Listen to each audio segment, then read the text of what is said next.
Tuhan memberkati kita semua. Hari ini saya akan berkhotbah dari Kisah Rasul pasal 2 ayat 41 sampai 47 yang diteguhkan Kisah Rasul pasal 4 ayat 32 sampai 37.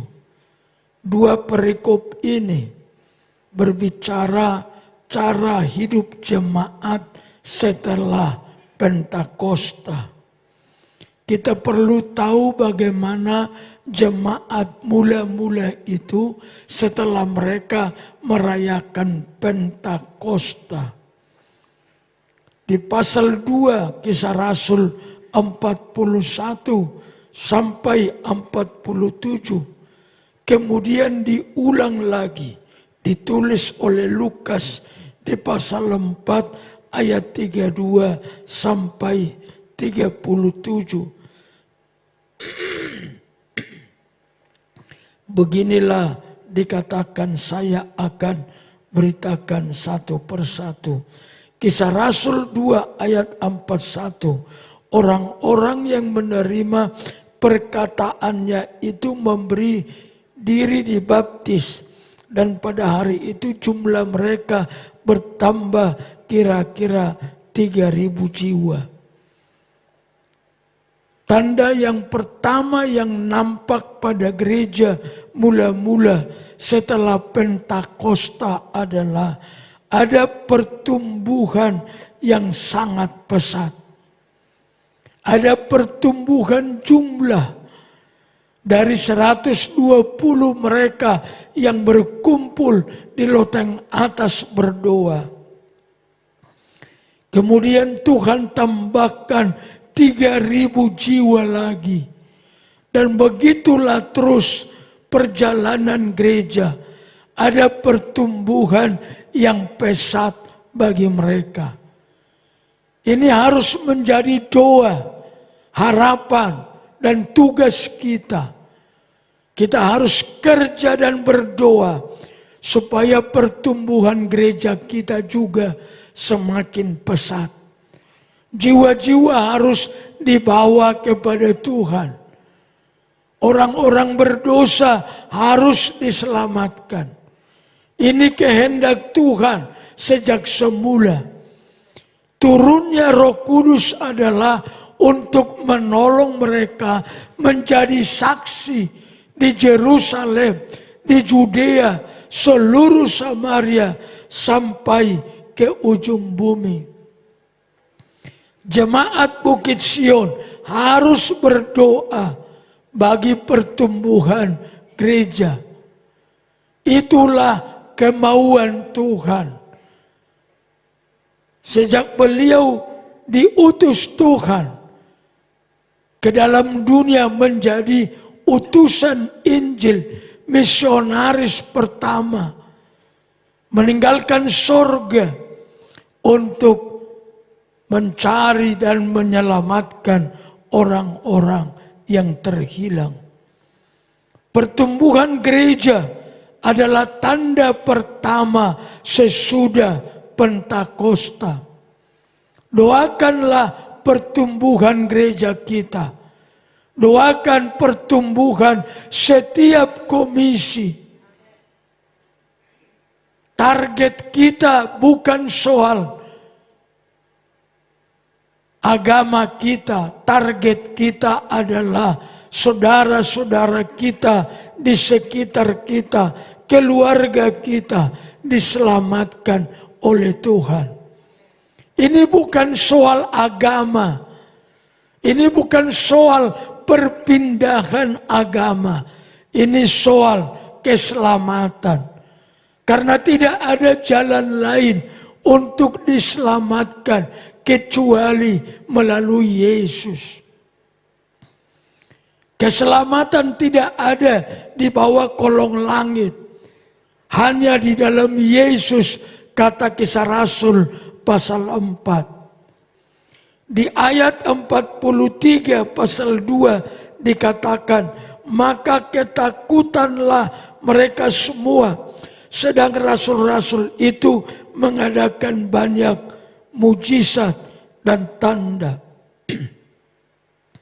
Perkara yang kedua yang terjadi, pelayanan mereka disertai mujizat dan tanda. Pada waktu kita sepakat berkata, gereja ini, rumah ibadah ini, rumah doa, rumah mujizat, dan rumah kesembuhan. Itu oleh karena firman Allah memang mengatakannya. Setelah Pentakosta, tanda dan mujizat adalah hal biasa terjadi di dalam pelayanan mereka. Saya ajak jemaat Bukit Sion berpikir bersama, punya konsep yang sama. Mujizat adalah hal biasa di dalam pekerjaan Tuhan. Itu harus dipandang sebagai bagian dari kerajaan Allah. Jangan heran mujizat terjadi, tapi heranlah kalau mujizat tidak terjadi. Jangan bertanya kalau mujizat terjadi, apa itu, mengapa itu, tapi bertanyalah kalau mujizat tidak terjadi di dalam pelayanan kita. Mengapa mujizat tidak terjadi? Bukankah kalau Roh Kudus turun, Alkitab berkata, tidak ada yang mustahil bagi Tuhan. Maka tugas kita sebagai orang percaya berdoa, berseru, memohon kepada Tuhan supaya Dia mengerjakan hidup pelayanan kita disertai dengan mujizat dan tanda. Di Markus 16 saja sudah lebih dahulu disampaikan oleh penulis kitab Markus, tanda-tanda ini akan menyertai orang percaya. Mereka tumpangkan tangan atas orang sakit, sembuh. Jadi tanda-tanda heran harus menyertai kehidupan kita dan pelayanan kita. Yang ketiga di ayat 44, dan semua orang yang telah menjadi percaya tetap bersatu, dan segala kepunyaan mereka adalah kepunyaan bersama. Ayat ini menegaskan kesatuan mereka makin bertambah. Di Kisah Rasul 4 ayat 35, 36, 37 menjelaskan itu lebih sempurna. Orang percaya dipersatukan bukan karena ikatan organisasi. Walaupun gereja itu sisi lain adalah aspek organisasi. Tetapi ikatan kita lebih kuat, ikatan darah anak domba Allah yang mengalir dalam tubuh kita bukanlah sekedar ikatan organisasi gereja, tapi seharusnya ikatan kita lebih kuat oleh karena ikatan darah anak domba Allah, itulah darah Kristus. Mengapa ikatan keluarga sangat kuat dan tidak terpisahkan oleh apapun kecuali oleh maut? Karena di dalam kita sebagai anggota keluarga ada darah yang sama yang kita warisi dari ayah dan ibu kita masing-masing. Seharusnya demikianlah ikatan dari orang-orang kudus. Kita tidak sekedar diikat oleh darah jasmani, Tapi kita diikat oleh darah yang kudus, darah yang kekal, darah yang tercurah di Golgota. Maka kesatuan kita tidak boleh dipandang dari sisi manusiawi saja. Kesatuan kita tidak boleh karena suka dengan suka saja. Tapi kesatuan kita didasarkan kita memiliki darah yang sama. Darah ilahi, darah yang dicurahkan di Golgota. Ikatan kita, ikatan kesatuan kita jangan dianggap remeh. Karena kesatuan ini dimulai sejak kita percaya dan menjadi satu di dalam tubuh Kristus sampai kekal kita masuk dalam kerajaan sorga. Kesatuan keluarga kita akhiri di bumi, tapi kesatuan di dalam Yesus kita bawa sampai ke sorga. Jangan dianggap ikatan keluarga lebih kuat kesatuannya ketimbang kesatuan yang diikat oleh kasih agape yang dari Tuhan. Tiap-tiap jenis kasih dibedakan Alkitab. Kasih karena darah keluarga disebutlah dengan kasih storge. Kita saling mengasihi sebagai sahabat disebutlah philea. Kita mengasihi satu dengan yang lain karena kita jatuh cinta disebutlah eros. Tiga-tiganya tidak kekal. Eros berakhir karena maut. Philea berakhir karena maut. Storge berakhir karena maut.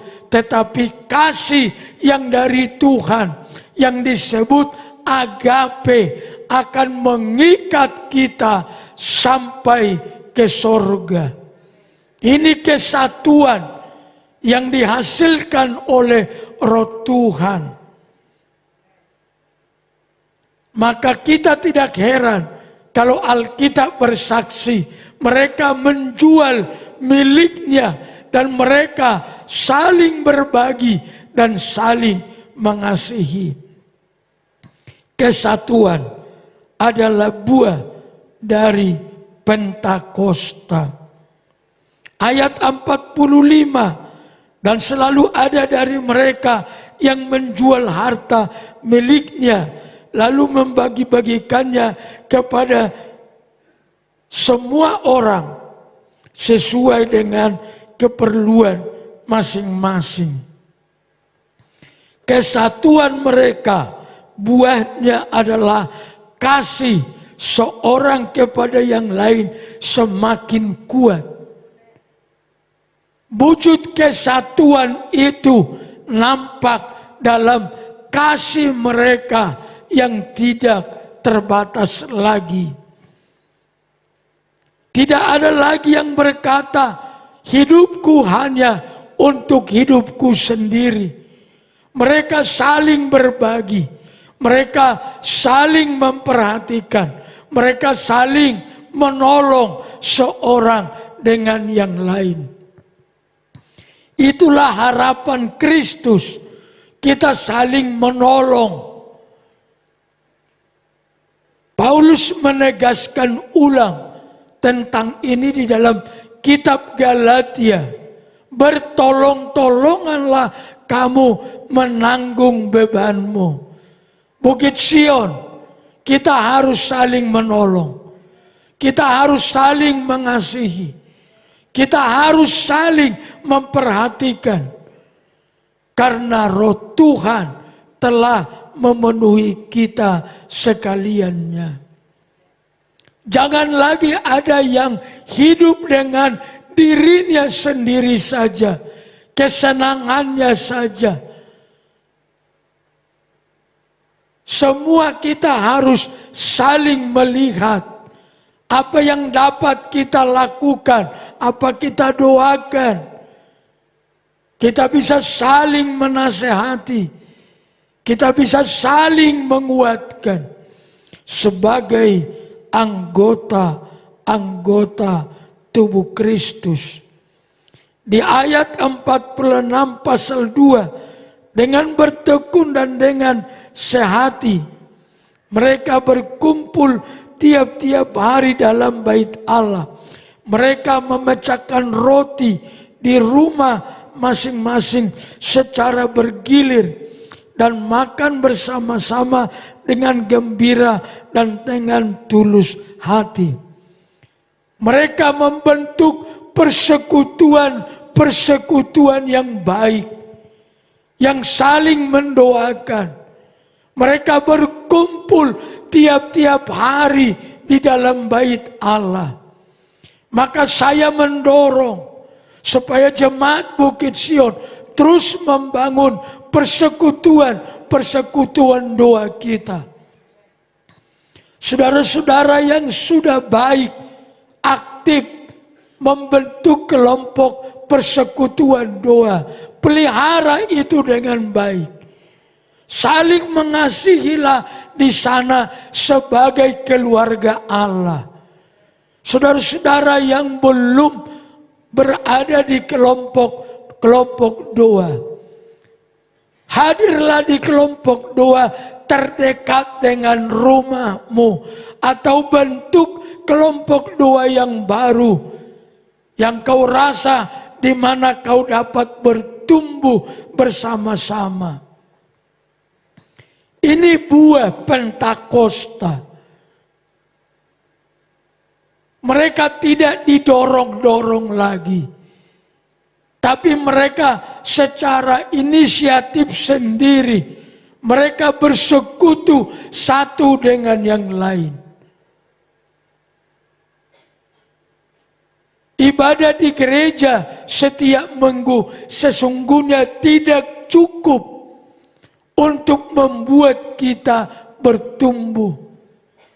Apalagi hari Minggu saja juga tidak aktif. Tidak mungkin kita bertumbuh kalau hanya kebaktian sekali seminggu. Saya ulangi, apalagi sudah tidak aktif lagi hanya sekali seminggu. Tidak mungkin ada pertumbuhan yang sehat. Makhluk hidup yang tidak bertumbuh dengan sehat, jangan berharap akan menghasilkan buah. Tumbuhan saja bertumbuh tidak sehat, tidak akan mengeluarkan buah yang baik. Sama persis dengan kita. Anak-anak Tuhan yang tidak bertumbuh dengan baik, tidak mungkin berbuah dengan baik.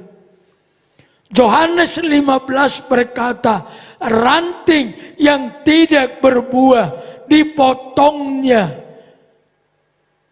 dan menjadi ranting kering lalu dibakar. Tidak ada faedahnya orang yang tidak bertumbuh di dalam Tuhan. Sebab tiap-tiap kita diminta oleh Tuhan berbuah lebat.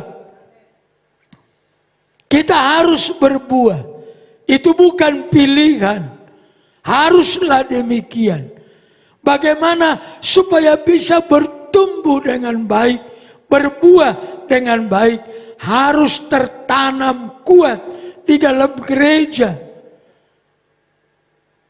Semua orang Kristen harus tertanam kuat di dalam gereja dan melakukan aktivitas-aktivitas yang menjadikan mereka bertumbuh baik sehingga mengeluarkan buah-buah yang baik. Maka Yesus berkata, pada waktu itulah orang mengatakan kalian adalah murid-muridku karena kalian berbuah dengan baik. Kisah Rasul 42 menegaskan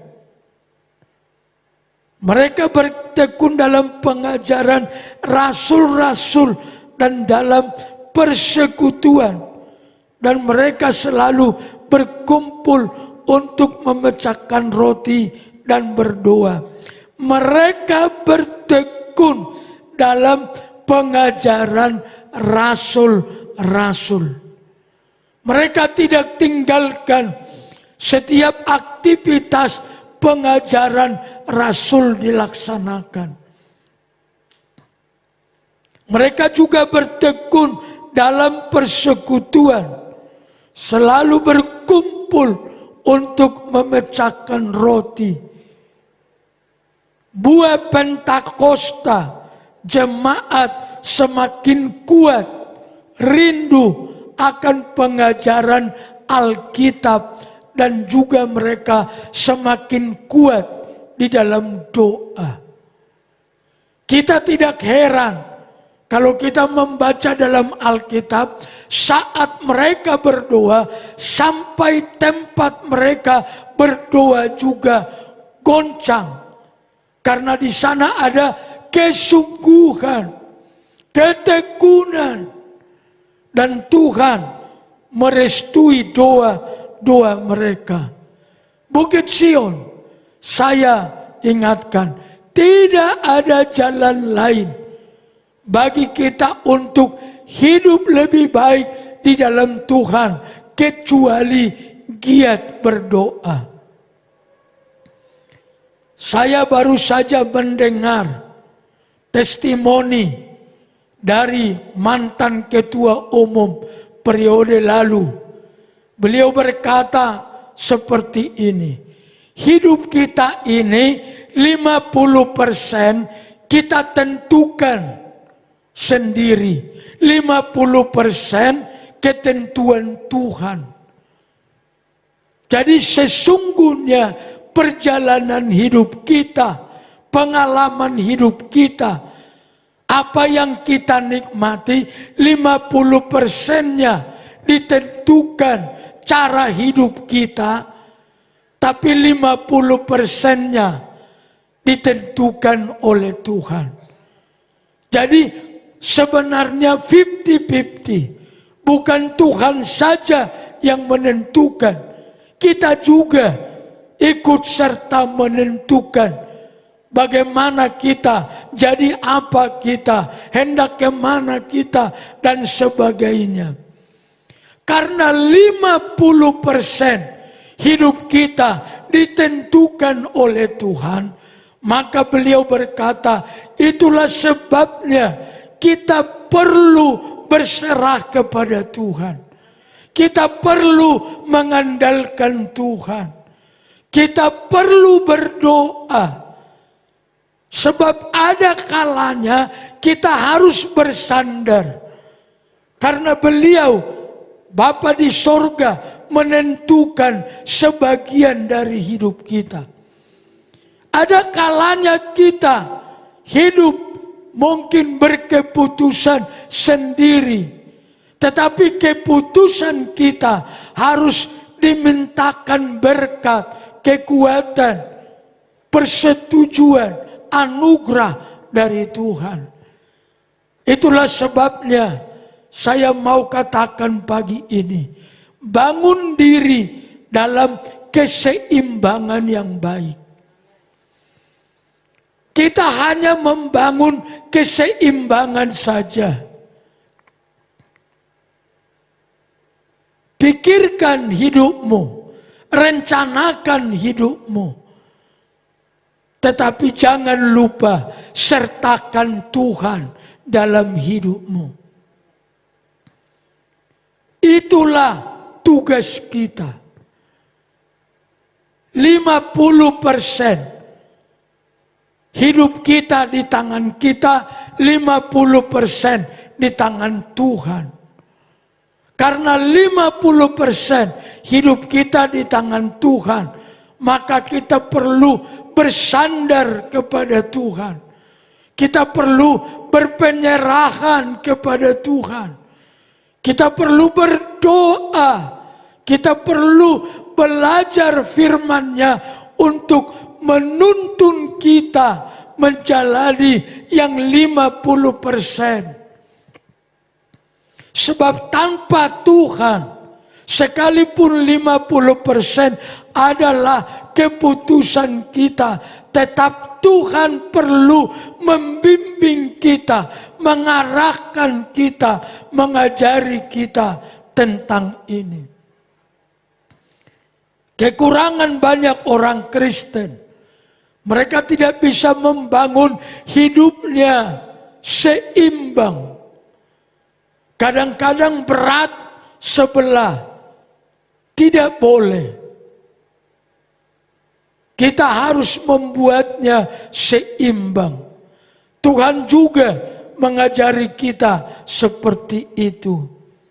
Ada waktunya untuk keluarga, tapi ada waktunya juga untuk Tuhan. Bahkan untuk dirimu sendiri secara pribadi perlu waktu. Tetapi tidak cukup hanya untuk diri kita. Harus ada waktu untuk Tuhan. Ini buah yang dikerjakan oleh Roh Kudus. Kalau boleh disebut, inilah orang berhikmat. Orang yang penuh hikmat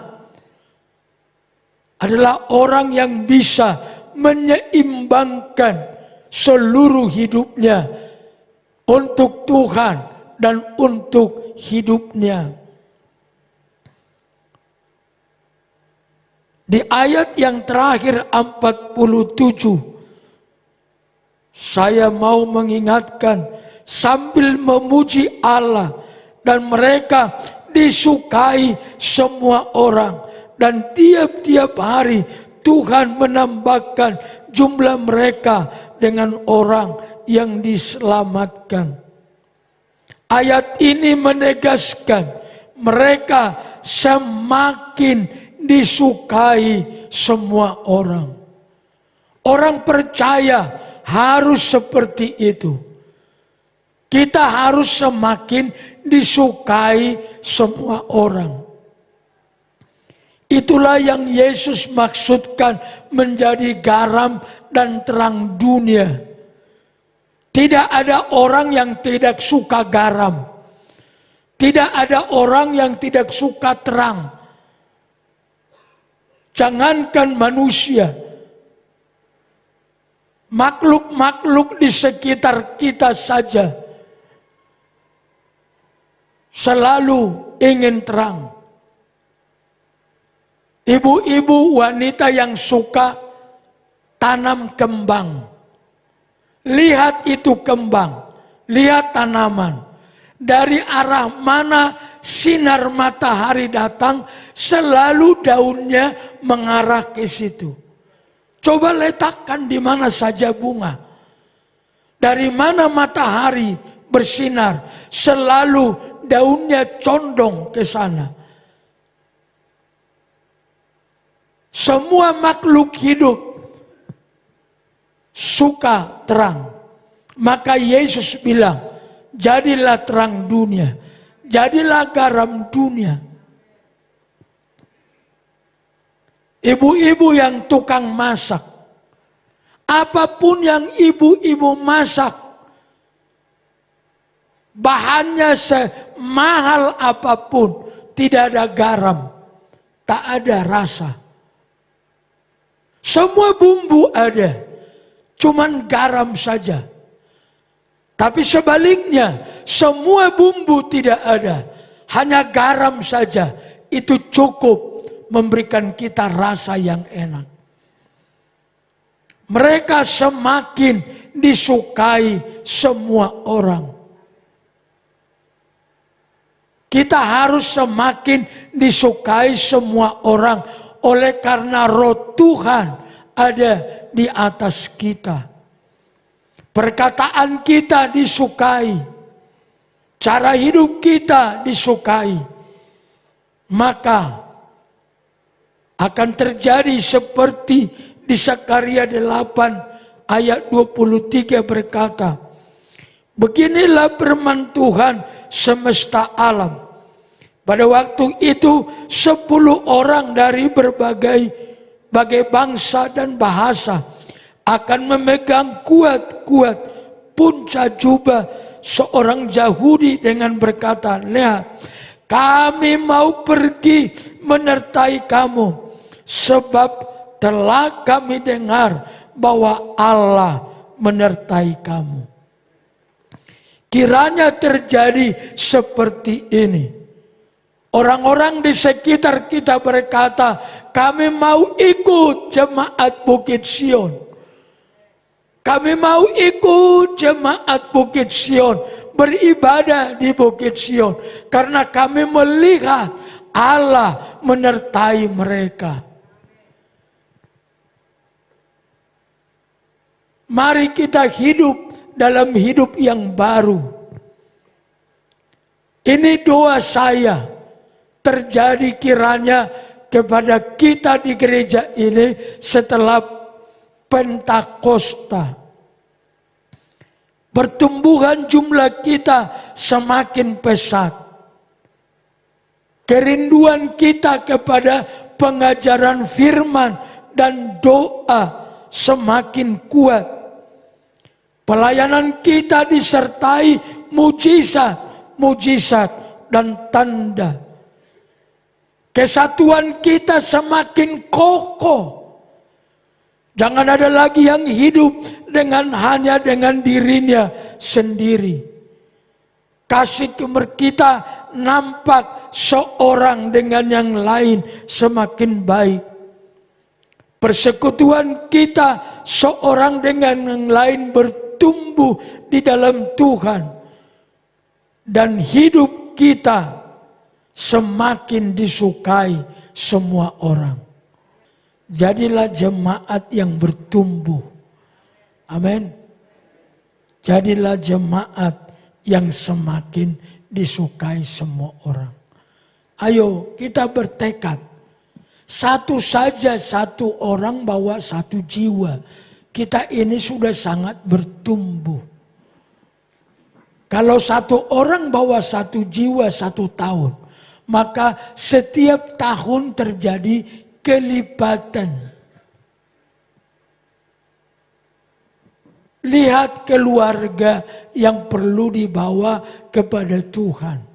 Lihat tetangga yang perlu diajak kepada Tuhan. Urusan kita bawa mereka yang terhilang kepada Kristus Yesus. Tuhan memberkati.